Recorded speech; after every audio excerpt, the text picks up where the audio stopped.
So thanks everyone. Just a couple of quick notes before we get started. As always, we want to make this an interactive thing. So if anybody has questions along the way, I do have everybody muted for the moment, but you all have the ability to unmute yourself. So feel free to do so. Ask any questions you have, and we will. Andy Melnick and myself will be probably speaking primarily today. And some of you may have been on the presentation that we did just a few weeks ago. If you were on that presentation, I'm just going to say this up front, that you are going to be hearing a few of the same words. There have been a few things going on, not anything drastically different in the markets, but there have been a few updates to some of the things that we've said. So that's really the purpose of today. Many of you may not have been on there, but we'll get started here and go. So with that, we know there's a lot going on. Anyone who has watched the Fed movement yesterday, we had a pretty significant rate increase, the biggest one since 1994. It had been obviously known that they were going to increase rates. The only question was the size, and in the last few days before the meeting, it became pretty evident that it was going to be a bit bigger, which it was. So, and of course, if anybody watches the market day to day, yesterday that was great news, and today it's not great news because today. So anyway, I'm gonna have Andy step in and kind of give some of his overview thoughts, and then again, if you have questions, we will have time at the end as well. But Andy, please take it away. Thank you, Michael. Pardon me. And it's always good to be back with you all again. I think we've been doing these quarterlies for more than probably a couple of years now, so it's been a while. And the last couple of years I was talking to our people here today, some of the younger people, have compressed events into such a short period that used to last over a 10-year period. It's just incredible what's been going on between the COVID, the response to COVID, the inflation, and of course, the invasion by Russia of Ukraine, although they don't call it a war, it sure is a war. Getting back to what's going on in yesterday, if you look back at its last May meeting, when the Fed announced its more aggressive tactics, the Chair Powell said that 50 basis points, or 0.5% increase, would likely be the outlook for the next couple meetings. So what happened that made the Fed even more aggressive, increase it 0.75%, or 75 bips yesterday? And the answer to that question is very simple. Inflation came in higher than anticipated, and the issue is inflation. In yesterday's statement that the Fed made, there's only one sentence that's really important. And they said the committee is strongly committed to returning inflation to their 2% objective. And that's all you need to know as to why the Fed will persist in its aggressive policies until they can achieve that. So one of the things that's important to look at is, where is inflation today? Now, what is of value is that what is called the median CPI, meaning how many reporting items in the consumer price index are below this median level and how many are above. The most recent CPI, including gasoline and food, and the headline CPI was 8.6%. The median, and that compares to the beginning of the year of 7.5%. So we've gone from 7.5% to 8.6% in 5 months. And so now you're seeing what the Fed is facing at this point in time, although many would say it's behind the curve, so to speak. The median CPI, which again reflects what level of inflation, which half the reporting items are above that number and half are below, and that was 5.5%. And that compares to 5.2% the month before and 4.2% before. What it's showing is that the impact of increasing inflation is broadening to a greater number of components of the CPI. And that is one of the issues that the Fed is concerned about.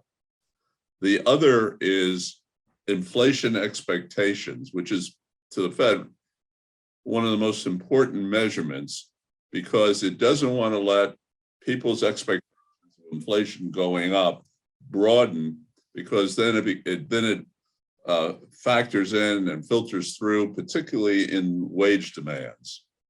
And what we're now seeing from the University of Michigan's consumer survey, I believe it came out last week, and the New York Fed survey, is that the inflation expectations of the consumer on the 5-year horizon is starting to increase. And that has to also concern the Fed. And with those two outlooks on inflation, and inflation is the focus, is why we saw a more aggressive impact yesterday. Michael, I don't know if you want me to continue. I have a question. I'd be happy to continue on a few other points. It's up to you. I think what what we've talked about, Andy, and I'd love to hear your thoughts on it, is no one can predict the future. No one knows what is going to work, or on what time frame things are going to work. There's certainly a lot of things being written about cooling demand in things like the housing sector, which you would argue that was one of the points of doing this, right? That was one of the intents of doing this. And we've talked, I know, in the past about different types of goods inflation versus other things. To put you on the spot a little, what do you think the chances are that these things will start to mitigate some of those inflationary pressures in the relatively near future? Well, you have to separate it between, let's say, goods inflation and service inflation. Secondly, if you look at the getting back to inflation again, and I'll answer your question this way. If you look at the CPI, which includes the headline CPI, which includes gas and food, versus core CPI, which does not include it. And as you know, most economists and the Fed look at core CPI because they neither eat nor drive. For the rest of us, the headline CPI is kind of important. But it's sort of interesting. If you look at this, the headline CPI in May, as I mentioned, was 8.6%. And in January, it was 7.5. So that includes goods, services, gas, and food. Now, if you eliminate gas and food, then inflation, CPI inflation in May was 6%. And in January, it was 6%. So we saw no increase. Now, getting back to your question as to how it could affect as we look out into the future, if in fact gas prices continue at a high level, food inflation continues, and I expect that to continue, that means the consumer's wallet is being eaten up by food and gas, and therefore their ability to buy goods and services is going to diminish. And with that, particularly, and I'll try to separate the two of them too, goods inflation will likely moderate because the demand will not be there. Secondly, it will moderate likely, as you've seen, excess inventories at Walmart and Target, which are not the smallest retailers in the United States. And so they're going to be discounting products. The other aspect of that is retail chains that buy inventory from others and then sell it will do very well and be merchandising that as a lower price. The other aspect of that, and I wrote in a commentary last August, that with the supply chain backing up, what will happen is retailers, suppliers, manufacturers will not only order from their primary supplier, because they can't get everything they need from the primary supplier, they'll go to a secondary supplier and a tertiary supplier. And what I said then was when the supply chains open up a little bit, they're going to get all the goods they've ordered coming in almost at the same time. And we're seeing a little bit of that because the supply chains are opening up. So getting back to your question on the goods side, in other words, what you buy in goods, probably will begin to see a moderating of the inflation for that very simple reason. On the service side, however, which is more labor intense, and we're seeing earnings going up, although not as fast as inflation, so real earnings are declining, but earnings are going up, which brings pressure on pricing in the service industry. And certainly as inflation continues at this high level, employees in the service industry will be more demanding of wage increases. So when it comes to your question about inflation, yes, the goods inflation probably will moderate, but the service inflation probably not as much. And service consists about 2/3 of what consumers consume. Thanks, Andy. One of the things that I'm gonna step in for just a second, Andy, if I could.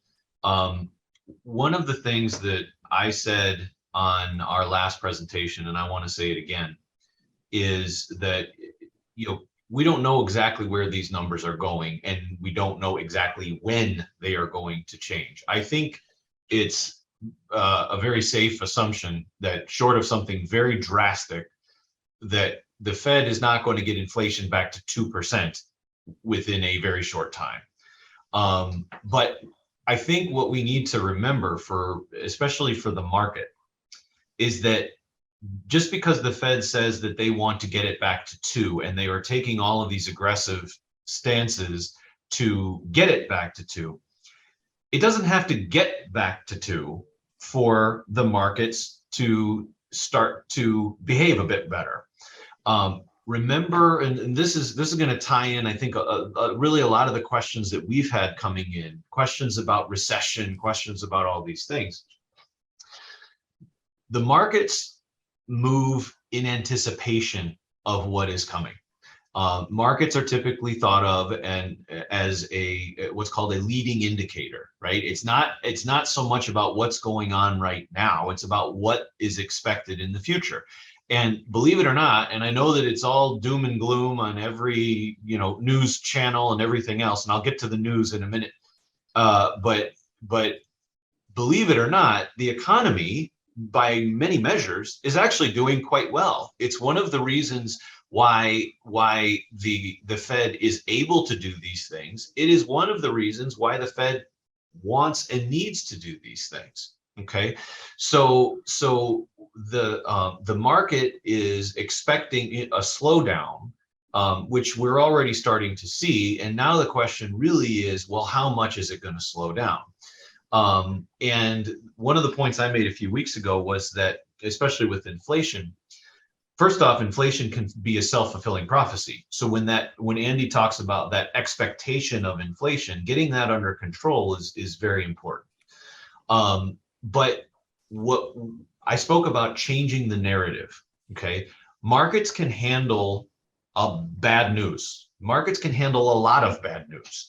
Markets don't like unexpected news. Okay, and so when what we believe, and I don't know if this is going to be next month or beyond or whatever, but what we believe is that inflation is going to stay high in the next coming months. There's no question about that. But if we start to see it hit a bit more of a plateau, even if it's high, we believe that the narrative will start to evolve a little bit. And all of a sudden, the question will not be, oh my God, how far is this going to go? The question is, all right, have we hit its peak, and is it going to start to come down? And those are the things that we expect to start bringing down some of this volatility that we have seen. Okay. Now, couple of other things, and tying this back in with recessions. Excuse me. Um, again, anyone who's watching the market closely, especially in the last few days, knows that we are now technically in a bear market. A bear market is not a subjective thing. A bear market is defined as a close in the market, the S&P 500 primarily, that is 20% below a peak. Now, a few weeks back, we went under that level, but it was intraday and it didn't close there, and then it kind of came back up. Well, a few days ago, we did close under that level, so now it is technically in a bear market. So people are saying, well, does this mean that there's going to be a recession? Well, there is a lot of evidence out there. And I'm going to say something in a very kind of a blunt way that might be a little bit surprising. As far as markets go, the answer may very well be yes or no, but it doesn't really matter that much. Okay. I don't mean that it doesn't matter if we go into a recession in terms of the world, in terms of our lives. I'm talking about for the markets. Historically speaking, most of the damage in the stock markets especially is done before a recession is actually measurable.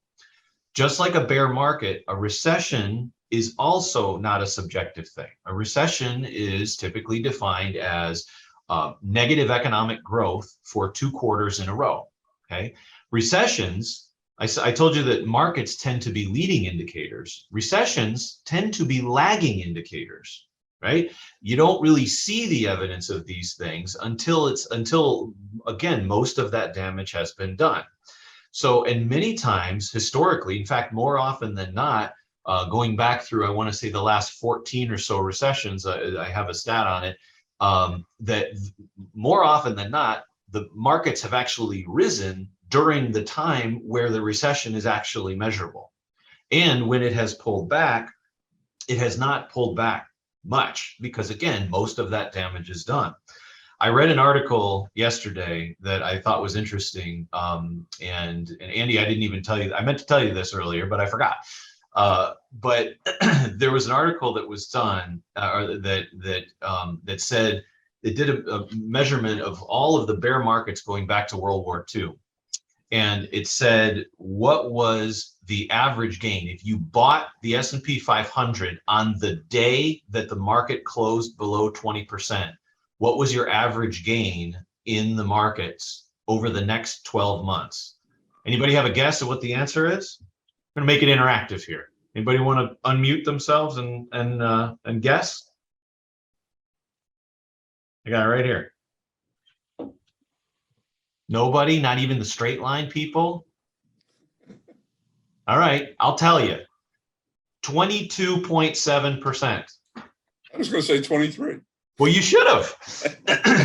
So, I saw the article yesterday, Mike. That's how I oh, knew. okay. So you're cheating.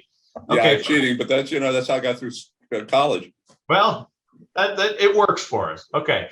So it's just an interesting thing. Now, how many times have we talked about it? We've talked about it in these forums. And anybody who's talked to StraightLine or heard us present over the years have heard this. We could show you chart after chart after chart that shows how markets have moved and what was going on behind the scenes. And over and over and over again, it's consistent. The best times to invest are the times that are the hardest to invest mentally, right? Unfortunately, the opposite is also true. The times when it's easiest to invest is usually after markets have been going up for a long time, and those are the times when it's typically the worst to invest. Now, that's really easy to say in a classroom or in Zoom, or if I have a pretty chart in front of me that I don't even have pulled up right now. But when you're in the middle of one of those things, doesn't matter how many times you've been told, it's hard because we don't know when these things are going to actually peak and these troughs are going to hit. But please remember that the feel, the sentiment, the idea, the news, all of these things that are out there, when they are all negative, that's when times are scary, right? But that is typically, historically speaking, that is the time when the most money is made. Okay, now I understand not everybody, in fact, the vast majority of people on the call are not sitting on a pile of cash waiting to hit a button to go in. We understand that this is money that's been in. It's money that has ridden up and down. And I see that comment there. I wish that was true. I'll say what that was. I don't know if everybody saw that note, but I'll get back to that one in just a second. But I know that people are largely invested here already and are just waiting for these times to calm down. And I know that this year has been extra hard because things like bonds, things that have in the past downturns, 2020, 2008, all these other times, bonds that have cushioned the blow have been under assault as well by these rising interest rates. Okay, so it's a painful feeling. We believe that a lot of the damage, especially in the bond market, has been done. We've been making some moves in places where we can, as on the management side, but this is just a couple of things to keep in mind during these times when things feel bad. Okay, I want to address one other point. Another question that we've been hearing a lot lately is, I can't do this anymore. I can't go through 2008 again. Okay. It is very hard to ever say anything definitively about where things are and what's going on and how things might change. But based on everything that we see, 2008, this is not 2008. Okay. What we collectively refer to as 2008 was an unwinding of an incredible amount of capital and assets that was triggered by housing issues, by investment issues, by leverage upon leverage upon leverage upon leverage. And when the music stopped, it almost brought down the entire global financial system. Okay? What Michael means by leverage is there was a lot of borrowing on top of borrowing on top of borrowing. And when the music stopped, there weren't enough chairs to go around. And so what's happening now, I know it doesn't feel like it right this second, but what's happening now is happening on top of a lot of fundamental strength in the market. Not everything is perfect. Not everything is going to be perfect. Nothing is ever completely perfect. But we don't have those same underlying forces like we saw back at that time. That really I think, Mike, I think that one of the key points that you're making is that compared to 2008, where people did not have strong balance sheets, individuals, and corporations didn't either. Today, individuals have very strong balance sheets, excess savings. The same is true of corporations. So this is quite a bit different from 2008 in the sense of the financial strength of both individuals and corporations. Right. So, I'm going to get. I'm also looking at the chat here, and I know a few things have coming through. I'll leave the comment. I'll leave the comment about my cash reserves to the side, but I know everybody can see that one, so thank you on that one. But anyway, I think again, just to kind of to sum this up a little bit. We have a lot of challenges. We have a lot of inflationary pressures. We don't have a lot of things that appear on the immediate horizon that's going to take the pressure completely off of them.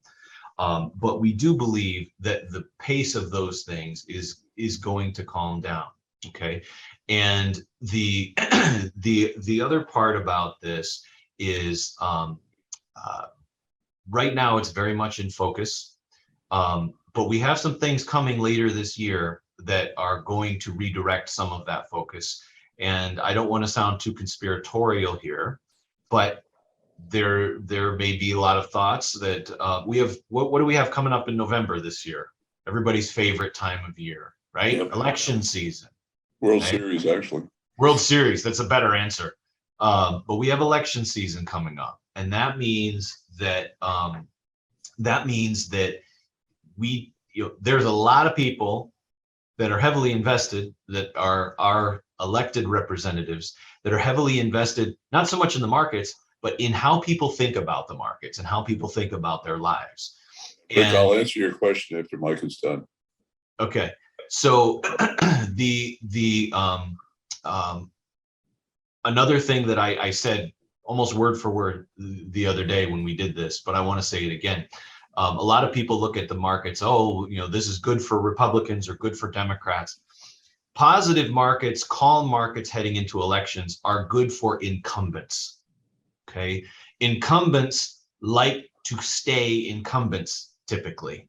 I don't care what party it is. The more angst there is in the world, the worse it tends to be for incumbents. So there's a lot of thought that a lot of these things are hopefully getting pushed out and will start to calm down before those times. Will that prove to be true? Time will tell. But we want to keep that in mind. And you know what? I have another point that I'll make, but Andy, I know that there's a few questions coming through. So one of the questions was on QE being over quantitative easing, quantitative tightening. Before I get to that, I just want to make one comment. If we go into a recession, big if, probably the question is, how do we get out of it? But recessions are self-correcting. What happens in a recession typically is interest rates go down considerably. And what are the early cyclical industries that show recovery are both housing and autos. And why? Because interest rates are low. So economic cycles have a correction both on the top side and the bottom side. And so from the perspective of what happens in recession, how do you get out of it?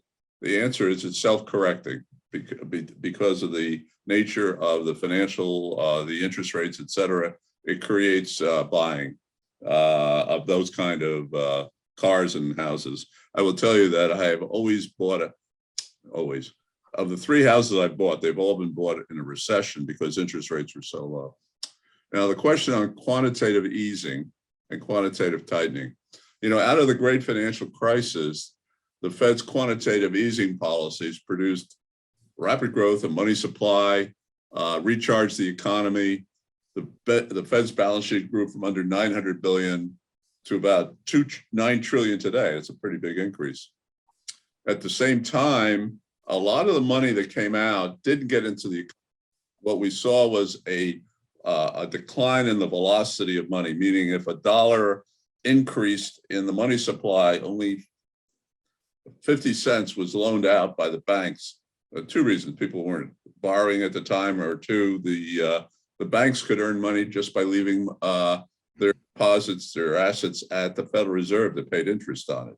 So as a result, this money that didn't go into the economy, a lot of that went into the financial markets. In other words, flowed into the financial markets. And this excess stimulus that flowed into financial markets inflated stock multiples, price to earnings ratio, the price of the stock and the earnings of the company. So these multiples went up, which drove the equity markets to historic highs. Now today, in contrast, starting in June, the Fed is now reducing its balance sheet, probably from about 9 trillion to 6 trillion or so. That's what people are estimating. And therefore, the Fed will remove financial market liquidity. And it's called quantitative tightening. And I think that over time, this will likely pressure equity multiples, meaning that no doubt markets will go up and down, but overall, equity multiples will not likely achieve similar valuations levels that historic low interest rates and the excess money flowing into it from the balance sheet, Fed's balance sheet, underwrote over the last decade. In this new monetary policy regime, for lack of a better term, investors more than ever, and I think we're talking all of us, will need to give greater focus on real corporate earnings growth, because there'll be an absence of stock multiple inflation basically taking the stocks up no matter what the earnings, and a greater focus on dividends. And I want to impress upon you that dividends and stock buybacks will be important support to the equity market. And I'm always a great believer in dividend growth for companies. So for investors to achieve positive investment returns over time, looking beyond any downturn today, will require greater investment selectivity. And I think that's going to be an important change in this decade, meaning that this possible change could then lead away from broad stock indices and more so to equity selection and more thematic stock indices. So that's the change I see that's happening there. Then I wanted to make one more comment relative to the Fed. The key to the Fed will be lower inflation for it to pull back on its aggressive policies. And the key to that, unfortunately, will be employment. The economy over the last 3 months created monthly around 400,000 new jobs, which marked the 12th or 13th straight month when businesses added 400,000 jobs or more around that. Continued strong employment growth, if that continues, gives the economic umbrella under which the Fed can pursue its aggressive laser beam focus on inflation. Now, this may disappoint a lot of you who hope that the Fed will support the financial markets. But really, the sharp market declines actually underwrite the Fed's efforts to control inflation. Why? If you go back to 2010, Fed Chair Bernanke wrote an op-ed column in, I think it was the Washington Post, explaining why they were doing the QE, the quantitative large-scale asset purchase QE of treasuries. His op-ed connected higher stock prices to increasing the wealth effect. He said higher stock prices boost consumer wealth, helps increase confidence. We all feel better, and that can spur spending. And that the Fed's aggressive tightening, in other words, it would affect stock prices on the upside. Now, the Fed's current, getting back to QT, the Fed's current aggressive tightening policies and higher interest rates is just the opposite. So sharp equity market drawdowns and reduced consumer wealth support the goals and probably speed up the process. And that was what Mike was talking about, that the market is in effect, what we say in our business, discounting what's going on and speeds up in advance of the net effect of potential economic slowdown. And so the net effect of reduced wealth, now people will say, well, most of the excess savings are among the upper income people or middle income people, not among lower income. And that may be true, but I assure you, with the way the markets are declining, even upper income people have to think again about how they spend their money. So spending will be reduced. And again, that will have an impact on lowering and how fast inflation is lowered. It's likely to come down in steps or lower plateaus each time. But that's the whole object here of what the Fed's doing on the wealth effect and why the stock market itself is part of the process of reducing inflation. Michael? Thank you, Andy. There's one other question that came in, and I'd like to hear your thoughts on this too, because we've talked about it in the past, but it's been a little while, because it's a natural question during times of inflation. But question was, is well, two-part really. One of them I will answer, I think, very quickly. Is sustained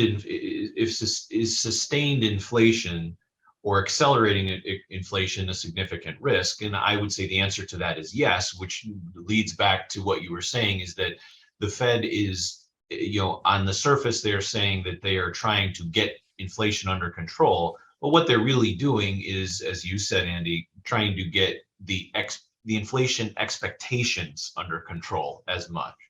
But the question really continues to say, to ask about precious metals, gold in particular. I know we've talked about this many times in the past. Might that also be a hedge, or basically in general, what are your thoughts on precious metals during these times? I'm no expert on it. My father was a jeweler, so I understand gold. My wife has always pushed me to buy gold, not as jewelry, but as investments. But the issue with gold is that as the Fed raises interest rates, real interest rates also increase, which reduces the attractiveness of gold. Remembering gold doesn't pay you anything like interest. And so when you can earn more on, let's say, fixed income securities as interest rates go up and real rates go up, which is really what's important here, then gold becomes less attractive. Having said that, there's nothing wrong with having some, let's call it insurance in gold. The thing that I would say is if you own gold, you're owning it because you assume the end of the world's happening. And history suggests that's not going to happen. But if you're going to own gold, the question is whether you own it in a financial, like an index, or do you really own the gold and keep it in your safe or wherever you would keep it at home. And I think that's if you want to own gold, I think that's the real question you have to ask yourself. I don't have an answer to that. Yeah, and I think that the the other thing we've talked about this before. I know gold is almost like a almost knee-jerk type reaction, if I may. I don't mean that in a negative way. It's just almost an assumed hedge against inflation. Historically speaking, though, that's not always been true. In fact, the over time, the best hedge from the investment side, the best hedge against inflation has been the stock market. And time again, that has that has proven true.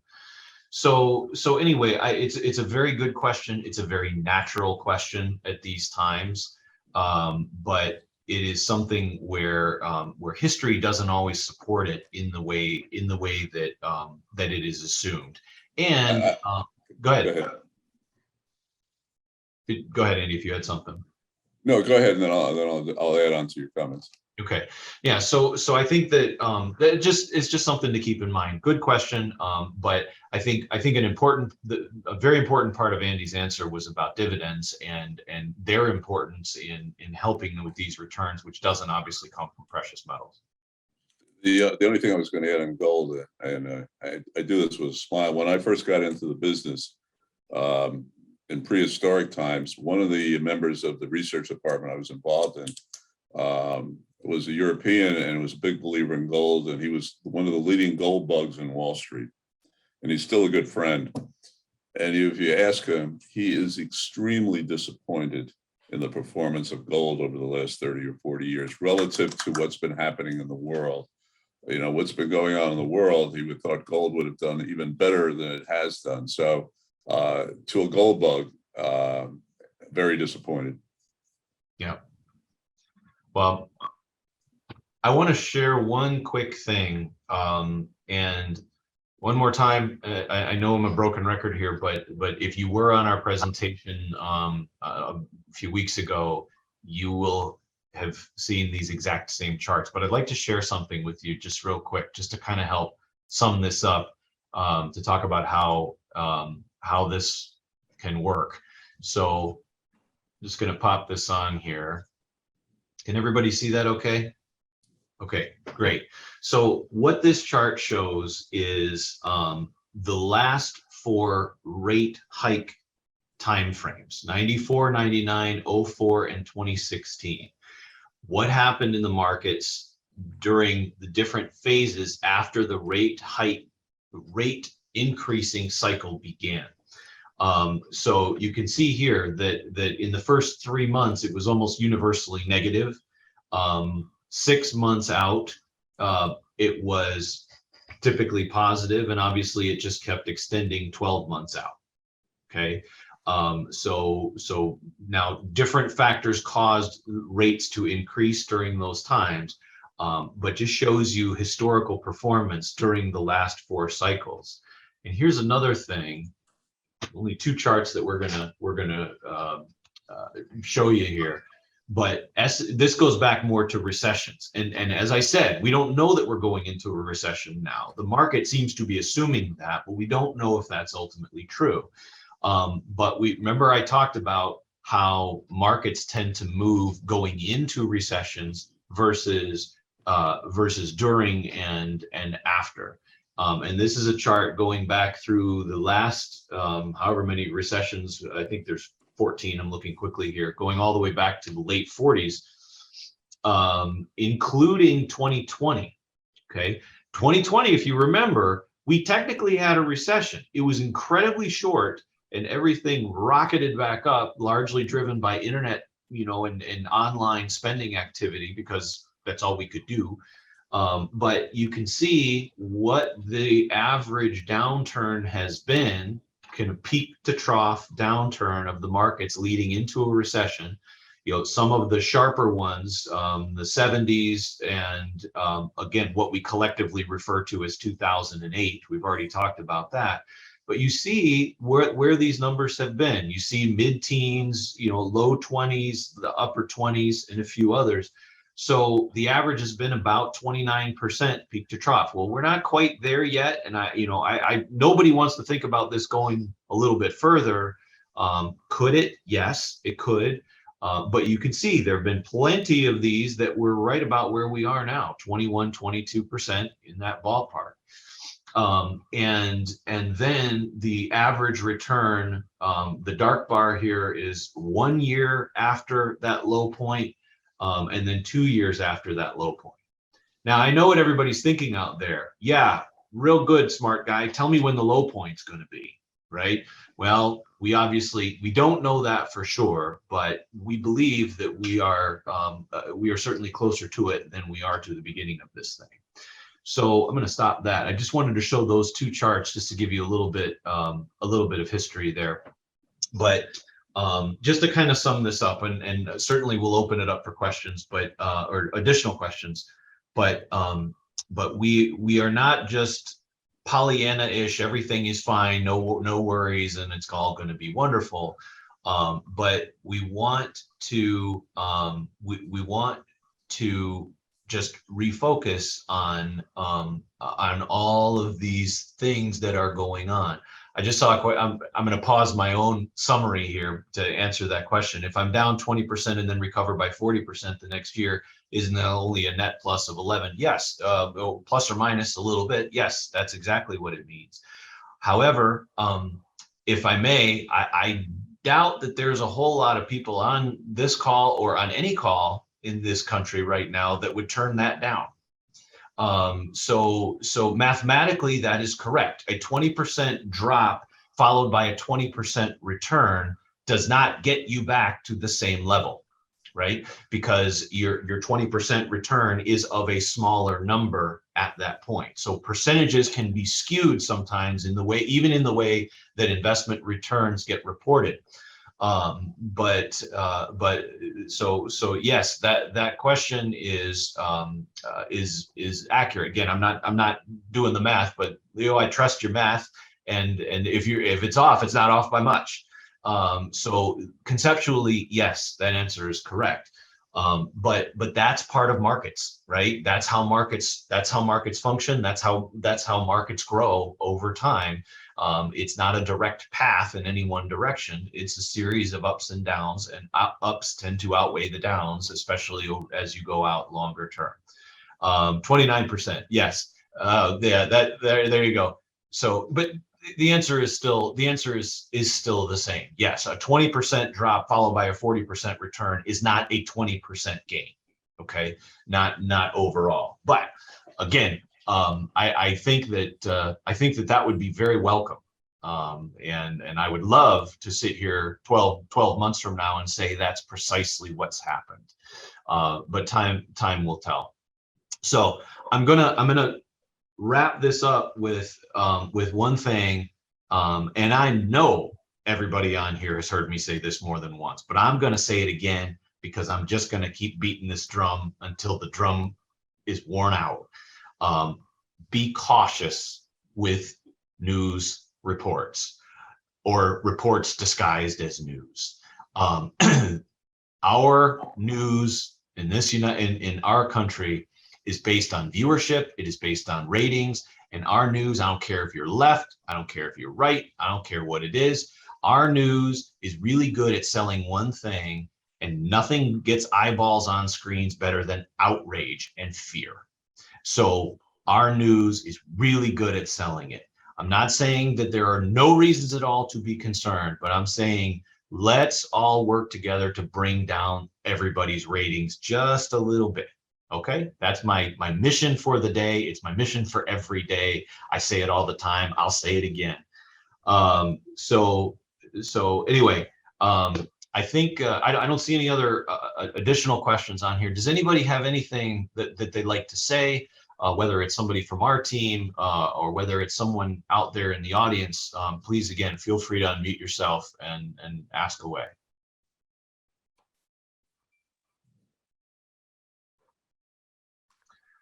I don't think we have a whole lot more. So last thing that I will say, this is just a little bit of housekeeping and a little bit of fun things on our side. StraightLine is working on several new initiatives behind the scenes. You'll hear more about these things in the near future. Our website will be completely overhauled within a very, very short time frame. We're gonna introduce some new capabilities. One of them relates specifically to these presentations. So what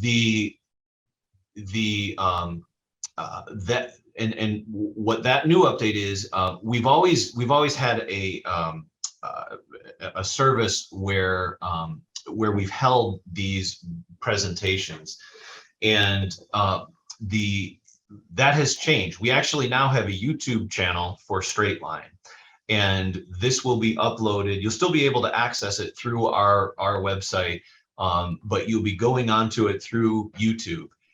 And I would love to ask that if anyone has an account there, I think it's just you just need a Gmail or a Google account. You can actually register for our YouTube channel.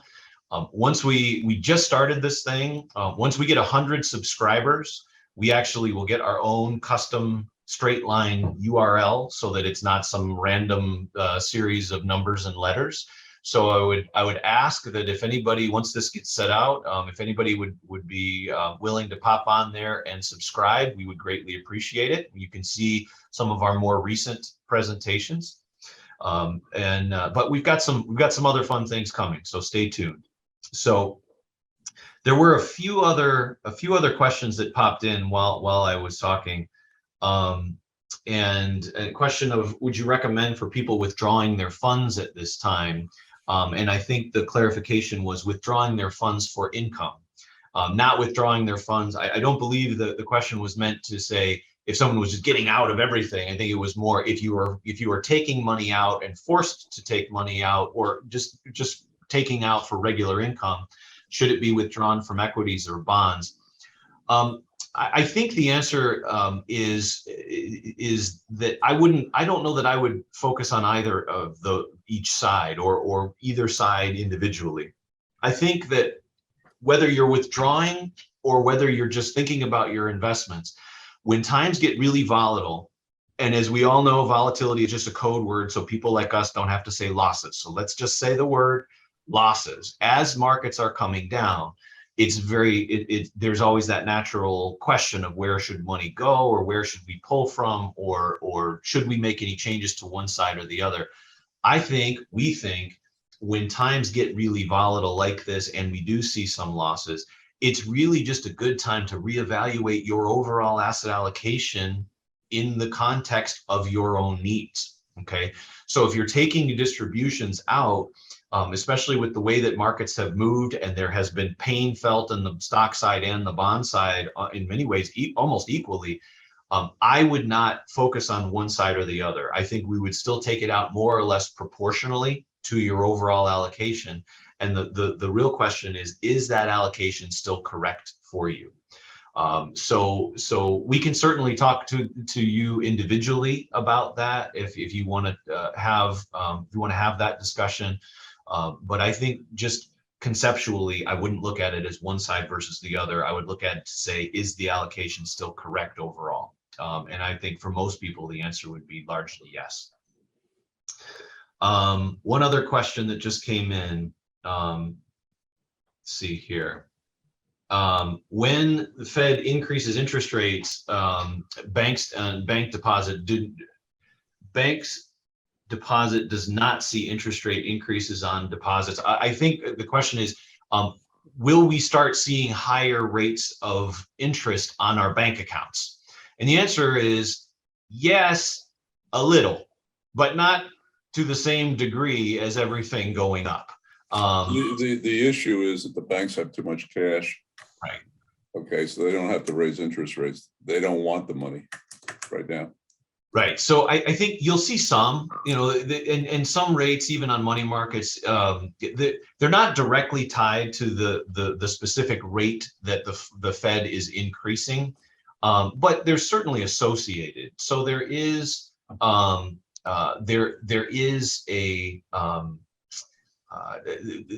association, and there will be a little bit of increase, but time and time again, I don't care what's going on. I don't care where interest rates are. I don't care where inflation is.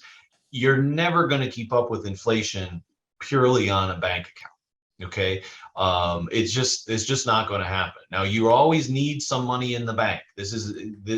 But when bank money gets too high, and that is not a defined term for every person, but when bank interest or when bank savings gets too high, it effectively becomes an investment vehicle. And over the long term, you are losing money to inflation to it, even when inflation was lower. We've had exceptionally low inflation, 1-2% or whatever it's been over the last 10 years, but your bank savings have been paying 1/100% or maybe 1/10%, or maybe you found a teaser rate for 0.5%. It was still below the rate of inflation, even when no one was talking about inflation. That will always be true. Okay, so the short answer is yes, a little bit, but as Andy said, there's not a need, there's not an incentive for banks to push out a lot of interest on their savings, because they don't, it sounds backwards, but they don't really want that savings. That's an obligation to the bank. That's actually a liability to the banks. And so just drastically increasing deposits is not actually the goal of banks. So anyway, good question. And but that's what I would say about bank interest. I do see one other comment that you're not easily finding the StraightLine YouTube. We'll send that out when we have this thing uploaded, probably tomorrow, right, Amy? I see you on there. Yep, see, she's nodding. There we go. She's muted, but she's nodding. So we'll send that link out again. But thank you for looking. I appreciate it. We'll make this, especially on the new website that's about to be launched here in the next few weeks. We'll make this much more prominent. So with that, I know we're right up on our time. So thank you all again. We greatly appreciate your participation here. For those of you working with StraightLine, we greatly appreciate your trust and confidence, especially during these times when times are tough. If you have other specific questions, please reach out to us. We're happy to talk to you about any of these things. For those of you not working with StraightLine directly, if you have other questions, please feel free to give us a call. But thank you again for everybody participating today, and we will be back in touch very soon. Thanks, everyone. Thank you, Mike.